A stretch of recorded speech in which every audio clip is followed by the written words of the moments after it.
है कि हमें रात के समय ये चीज नहीं खानी चाहिए और सुबह के समय में ये चीज नहीं खानी चाहिए?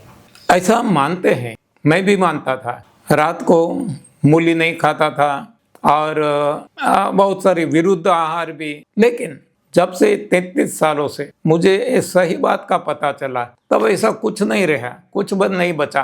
बस जो भगवान ने दिया सही भोजन, जभी भी भूख लगे जो भी मिले खा लेते हैं और कोई समस्या नहीं है। मूली मैं दिन में भी खाता हूँ, रात में भी खाता हूँ और कोई चीज अब सोचता नहीं हूँ कि रात में खाया जाए, नहीं दोपहर में हाँ एक खट्टा खाना नहीं खाना, ऐसा कुछ भी नहीं। हमारा भोजन होना चाहिए, सही भोजन होना चाहिए और भूख होनी चाहिए, और भूख से थोड़ा कम, बस इतना याद रखते हैं तो हमारा जीवन बहुत अच्छी तरह से चलता रहेगा। पर कहीं ना कहीं सर ऐसे लोग जो अभी बहुत ज्यादा डर में रहने लगे हैं, यानी कि गिल्ट ईटिंग बहुत ज्यादा करने लगे हैं कि कहीं मैं ये चीज गलत तो नहीं खा रही हूँ, या मैंने खा ली है तो क्या इससे मेरे शरीर पे ये नुकसान पहुंचेगा। तो कहीं ना कहीं खाने के बाद जो इमोशंस हमारे अंदर आ रहे हैं वो भी तो हमारे हेल्थ पर प्रभाव डालेंगे। गिल्ट ईटिंग हो गई या फियर ईटिंग हम उसे कह सकते हैं कि ओवर एनालिसिस करके हम चीजों को खा रहे हैं। करेक्ट, सही बात है। ऐसी बातें लोग हमें फ़ोन पे करते ही रहते हैं, पूछते ही रहते हैं, तो हमें सब कुछ पता है और हमारी भी ऐसी स्थिति थी। लेकिन जब हमने एक सही रास्ता पकड़ लिया, बाद में तो अपने आप रास्ते क्षितिज खुलती जाती है। हमें कुछ नहीं करना पड़ता, भीतर से आवाज़ आती है, आत्मा की आवाज़। हाँ, किसी को पूछना नहीं पड़ता, कोई ग्रंथ में भी देखना नहीं पड़ता, सुनना पढ़ना नहीं पड़ता। हाँ, अपने आप ये हमें पता चलता जाएगा। तो इसमें जैसे देखो, इंसान के अलावा 84 लाख योनियां, कोई पढ़े लिखे नहीं है और कोई किसी के कहने से खाते पीते नहीं है, और फिर भी उनको ये सारी चीजें पता है, कब खाना, क्या खाना, कितना खाना, और वैसे वो जीते हैं। बस वैसे जीवन हमारा भी बन जाएगा, बस हम मौज मजा मस्ती आनंद से जिएंगे। सर अगर मैं सुपर फूड की कोई बात करना चाहूँ, क्योंकि लोग आजकल ये चाहते हैं कि हमें कोई एक ऐसा फूड मिल जाए जो सुपर फूड, जो हम डेली खा सकते हैं कमियों को पूरा करने, तो ऐसा कोई सुपर फूड होता है? सुपर फूड यदि कहो तो मेरे हिसाब से कोई भी जूस वो सुपर फूड है, खाना है इसलिए। और इससे और सुपर पे जाए तो खाना ही बंद कर दो, यानी केवल हवा खाओ, ये इससे भी सुपर है, क्योंकि वो न परचेज करना पड़ता है, न इसके लिए कुछ दाम देना पड़ता है, न इसको काटना पड़ता, चबाना पड़ता, न पचाना पड़ता, न कुछ बचा हुआ निकालना पड़ता। हाँ, जो ऋषि मुनि तपस्वी वहाँ तक पहुँचते थे, तो इससे भी सुपर है। लेकिन ये हमारे लिए, आम आदमी के लिए नहीं है। तो आम आदमी के लिए यदि सुपर फूड कहें तो जूस है, चाहे सब्जियों का हो, चाहे फलों का हो, चाहे फूल का हो, चाहे पत्तियों का हो, और अपनी पसंद का। तो ये मेरी दृष्टि से सुपर फूड है। मतलब आपने जैसे बोला जूस पीना है, तो यहाँ पे हम वाटरी फूड को ज्यादा इंपॉर्टेंस क्यों देते हैं? मतलब पानी वाली चीजों को ज्यादा इंपॉर्टेंस क्यों देते हैं? ऐसा क्यों? हम सॉलिड में क्यों नहीं जाते हैं? क्यों हमें कुक फूड छोड़ना पड़ रहा है? क्यों हमें रॉ फूड में भी हम जो है ज्यादातर जूसी फूड्स की तरफ खाने के लिए बताते हैं? ऐसा क्यों? हाँ जी, इसके पीछे सही कारण मेरे हिसाब से ये है कि सबसे पहले मैंने कुक्ड फूड, तो कुक्ड में क्या होता है कि जो कुछ सत्व तत्व है वो आग में जल जाते हैं, कुछ बचता ही नहीं है। जो सत्व तत्व हमें चाहिए शरीर को वो मिलता नहीं, तो डिफिशियंसी शरीर में आ जाती है। तो इससे बहुत सारी कमियां और इसके हिसाब से नाना प्रकार के दिक्कतें आती है, शारीरिक समस्याएं आती है। तो इसी हिसाब से, और कोई नहीं खाते, सारी सृष्टि में कोई पकाया हुआ भोजन नहीं खाते। और इससे भी हमें पता चलता है कि ये हमारी गलती है, और केवल मानना नहीं है, खुद पे प्रयोग करके हमने देखा है, खुद पे, परिवार पे और करोड़ों लोग दुनिया में। तो ये प्रयोग का परिणाम है। दूसरा कि जूसी क्यों, तो पहले तो हम ऐसा सुनते आए हैं कि फाइबर्स खाओ, फाइबर सबसे ज़्यादा खाओ, मैं भी वही करता था। लेकिन जब से पता चला कि फाइबर से तो कुछ मिलने वाला नहीं है, फाइबर तो फंसने वाला है, तो फिर ऐसा फाइबर जाएगा तो पचन, डाइजेशन, छोटी आंत बड़ी आंत में वो फंस जाएगा, तो डाइजेशन होने नहीं देगा, कब्ज होगी, कब्ज होने से वात पित्त कफ होंगे, तो रोग होंगे।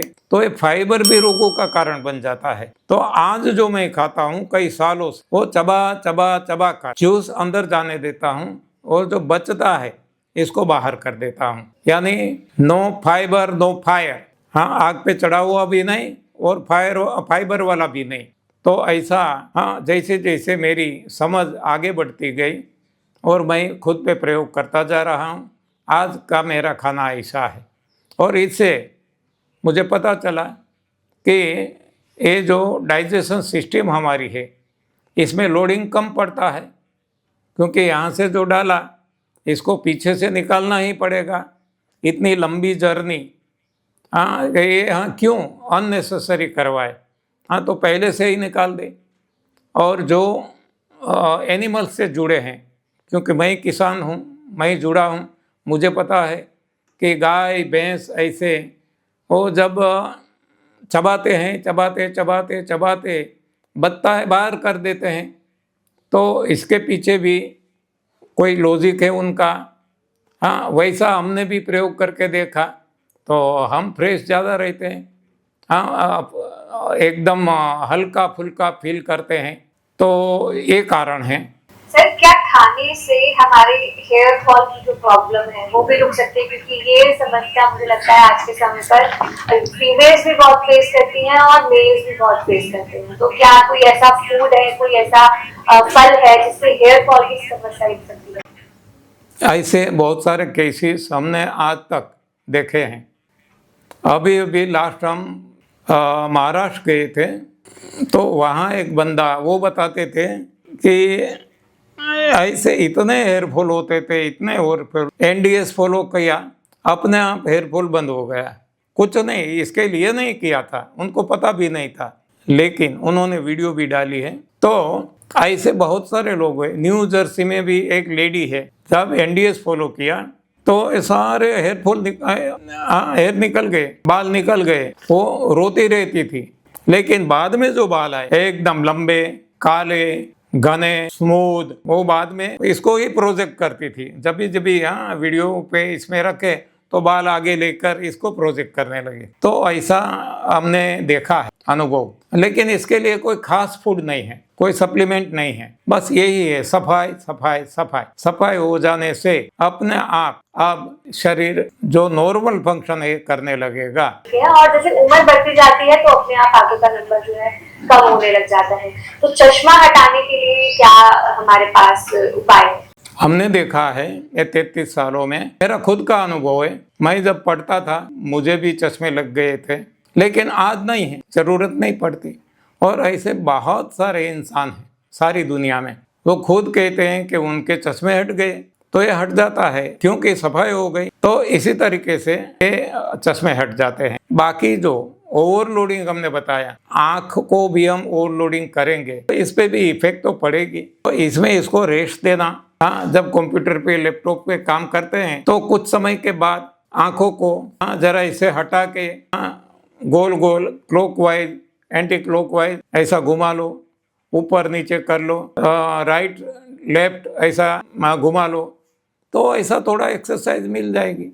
तो इसकी जो इफ़ेक्ट है वो थोड़ी कम हो जाएगी, लेकिन होगी तो सही। हाँ इसमें से हम बच नहीं पाएंगे। सर वो जो आपने बताया कि क्लीनिंग का जो प्रोसेस है, क्या वो एक बार आप दोबारा बता सकते हो हमारे व्यूअर्स को कि कैसे क्लीनिंग होगी? क्योंकि जब सारी बीमारियां इस क्लीनिंग से दूर हो रही है तो मुझे लगता है कि एक बार हमें इस पर दोबारा बात करनी चाहिए। हाँ जी मैं बता दूं, देखो एक शेड्यूल ही बता दूं, डेली शेड्यूल एक दिन का, और वो तब तक करना है जब तक बीमारी हट न जाए। तो उठने के बाद तुरंत बड़ी आंत को साफ कर लेना है। वो साफ करने के लिए एक पात्र आता है, एक पोट आता है, प्लास्टिक पोट आजकल मिलता है जिसको एनिमा कहते हैं, और इसको हम संजीवनी कहते हैं। तो इसमें सादा पानी भर के वो पानी मल द्वार से यानी थ्रू एनस रेक्टम में, ये मलाशय में ये नली को इंसर्ट करना है। पानी जो भरा है पोट वो 5 फीट अंदर है, तो ग्रेविटी का कारण वो बड़ी आंत में पानी चढ़ेगा ऊपर, और इस तरीके से जो पानी अंदर गया वो मल को पिघला लेगा। और शरीर की रचना ऐसी है कि ये पानी यहाँ से वो नॉर्मल सिस्टम नहीं है, पानी पीने का मुंह से ऊपर से, तो वो अंदर जाएगा, लेकिन नीचे से हमने डाला इसको वो वहाँ अलाउ नहीं करेगा। तो इस पे इतना दबाव डालेगा कि वो पानी को फोर्स से निकाल देगा। ऐसे वो पानी निकलेगा, साथ में मल निकलेगा। इसी तरह से ये बड़ी आंत धीरे धीरे धीरे साफ होने लगेगी। इसलिए हम कहते हैं सुबह उठने के साथ और रात सोने के पहले दिन में 2 बार ऐसा गुनगुने पानी से आप संजीवनी क्रिया कर लो, बड़ी आंत को साफ कर लो। तो इसके हिसाब से इसके लिए और डिटेल में समझने के लिए बहुत सारे वीडियो आपको मिल जाएंगे यूट्यूब, हमारी भी चैनल इसमें भी है और चैनलों में भी मिलेंगे। तो एक ये है बड़ी आंत को साफ करना सादे पानी से। दूसरा है लंघनम परम औषधम, यानी कि ओटोफेगी, यानी कि उठने के बाद कम से कम 8 घंटे ना कुछ खाए ना कुछ पिए, मुंह से पेट में कुछ भी डाले नहीं। इसको लंघन कहा जाता है, ओटोफेगी कहा जाता है, फास्टिंग कहा जाता है। तो धीरे धीरे ये भी अपने काम करने लगेगा। लेकिन 8 घंटे एक साथ जिससे संभव नहीं है, कभी नहीं किया है तो नहीं कर सकेंगे, तो डर जाएंगे, ओ माय गॉड ऐसा तो चक्कर आ जाएगा, पड़ जाएंगे, गिर जाएंगे, मर जाएंगे। तो कोई बात नहीं, धीरे धीरे आगे बढ़ो। 1 घंटा 2 घंटा 3 घंटे ऐसे करते करते 8 घंटे तक पहुंचो। तो ये 8 घंटों का फास्टिंग ओटोफेगी, ये दूसरी सफाई है। तीसरी सफाई है जब ये फास्टिंग का पीरियड कंप्लीट हो जाता है और हमें कुछ पेट में डालना है, तब जो चाय कॉफी बिस्किट ऐसा कुछ जो खाते थे इसकी जगह अब डिटॉक्स जूस लेना है। और मैंने बताया डिटॉक्स जूस कैसे बनता है, तो ऐसा कोई भी एक डिटॉक्स जूस जो हमें शूट करे तो ये ले लेना है बस। तो ये हो गई 3 तरीके से सफाई। अब जो समय बचता है, मान लो 4 बजे उठे हैं, बाहर 1 बजे ये कंप्लीट हो जाएगा, तो अब रात 10 बजे सोते हैं, तो 1 से 10 इसमें शरीर को सफाई का मौका मिले। इस हिसाब से पेट में कुछ भी नहीं डालना, लेकिन डालना पड़ेगा, आदत है, भूख लगेगी तो अपनी पसंद का कोई भी जूस पी सकते हैं, लेकिन वो भी कितना ज्यादा नहीं, जितना हो सके कम। बस ऐसा करेंगे, आप देखेंगे 3 महीने में चमत्कारिक परिणाम मिलने लगेंगे। ये सफाई हो गई। इवन मेन्स भी करते हैं स्किन केयर बहुत ज्यादा, लेकिन महिलाएं थोड़ा ज्यादा स्किन केयर के लिए जाती हैं, क्रीम्स, नेचुरल ग्लो के लिए अलग अलग ट्रीटमेंट्स करवाती हैं। तो यहाँ अगर हम बात करें खान पान की, तो क्या कोई फल और फ्रूट ऐसा है जो स्किन के ग्लो के लिए सबसे ज्यादा इफेक्टिव हो, जो बिल्कुल हम खा सके, उसको डेली कंज्यूम कर सके? जी, स्किन में भी आप ANDS फॉलो करेंगे, शुरुआत में आपको लगेगा कि हम तो बूढ़े हो गए, स्किन एकदम सुखड़ गई, शुष्क हो गई, डर लगने लगेगा। हमारे रिश्तेदार, हमारे मित्र ये भी कहने लगेंगे कि क्या कर दिया। लेकिन समय जाते शरीर खुद, जैसे मैंने बताया, वो ऑटो रेगुलेशन करने लगेगा और फिर से स्किन को इतना ग्लोइंग बना देगा कि हम न तेल खाते हैं, न घी खाते हैं, न ऑयली कुछ भी लेते हैं, न ऑयल अप्लाई करते हैं, न हेयर में, बालों में नहीं, शरीर में कहीं भी नहीं, स्किन पे नहीं, और फिर भी वो ग्लो करेगी। तो आपको शायद कैसा दिखता है मुझे मालूम नहीं, लेकिन लोग मुझे कहते हैं, सारी दुनिया में मैं जाता हूँ एट द एज ऑफ 80, आज आई एम 80 रनिंग, लोग कहते हैं कि आपकी स्किन, आपका चेहरा बहुत ग्लो कर रहा है। तो हम कुछ नहीं करते, बस NDS फॉलो करते हैं। सर, NDS की एक दिन की डाइट कैसी होती है? पूरे दिन में क्या क्या फॉलो करना होता है? NDS को हम 2 पार्ट में बांट देते हैं। एक जो मैंने बताया, सबसे पहले सफाई, यानी कि जो भी शरीर में गंदगी भरी है ये हट जाए। 2-3 महीने के लिए ये 3 तरीके सफाई बताई, तो सफाई करना ये हो गई। बाद में सारा जीवन हमें हमारा जो भोजन है, इंसान का भोजन, इंसान के लिए भगवान ने, प्रकृति ने बनाया भोजन, वो हमें खाना है। जो बाजार में मिलता है वो है फल, सलाद, सब्जी, ये हमें खाना है वही फॉर्म में, ना आग पे चढ़ाना, ना ऑयल, ना बॉयल, तो ऐसे खाना है। जीवन भर खाना है, भूख से खाना है, प्यास से पीना है, बस कोई और नियम नहीं, जैसे अन्य प्राणी खाते हैं। तो ये दूसरा पार्ट हो गया, लेकिन ये हर किसी के लिए संभव नहीं। तो हम बताते हैं कि शुरू में जो ये शुरू करते हैं और अभी भी मान्यता या तो खाने में जीव है, वो पकाया हुआ खाने के लिए वो क्रेविंग होता है, तो उनके लिए हम कहते हैं कि मन को मत मारो, रात को 1 बार पकाया हुआ भोजन भी खा लो। लेकिन पकाया हुआ भोजन में, जैसे मैंने बताया पहले, मेरे बारे में। तो ऐसा सब्जी की मात्रा बढ़ाता जाओ और अनाज दालें की मात्रा कम करते जाओ। तो ऐसा करते करते हम सब्जी ज्यादा अनाज कम पे आ जाएंगे, और जब हमारा अनुभव होने लगेगा और हमें सही बात समझ में आने लगेगी, तब हम धीरे धीरे ये भी बंद करने लगेंगे और इसमें सलाद फल को जगह देने लगेंगे, और पकाया हुआ भोजन है वो अपने आप कम होने लगेगा। तो अब समय जाते समझदारी बढ़ने से अब हमारा भोजन, जब भी भूख लगे, हमारा जो भोजन है वो कंदमूल फल पत्तियां ये हम खाने लगेंगे। बस तो ऐसा अपने आप धीरे धीरे, कुछ समय जाएगा लेकिन आ जाएगा। सर खाने की तो हमने बहुत सारी बात करी है। मैं पानी पे आपसे एक प्रश्न पूछना चाहती हूँ, क्योंकि पानी आज के समय में बहुत ज्यादा पॉल्यूटेड हो चुका है, और जैसे हम आरओ का पानी भी पीते हैं तो ऐसा रिसर्च कहती है कि आरओ का पानी भी इतना अच्छा नहीं है हमारी बॉडी के लिए। तो ऐसे में हम क्या करें, कैसा पानी?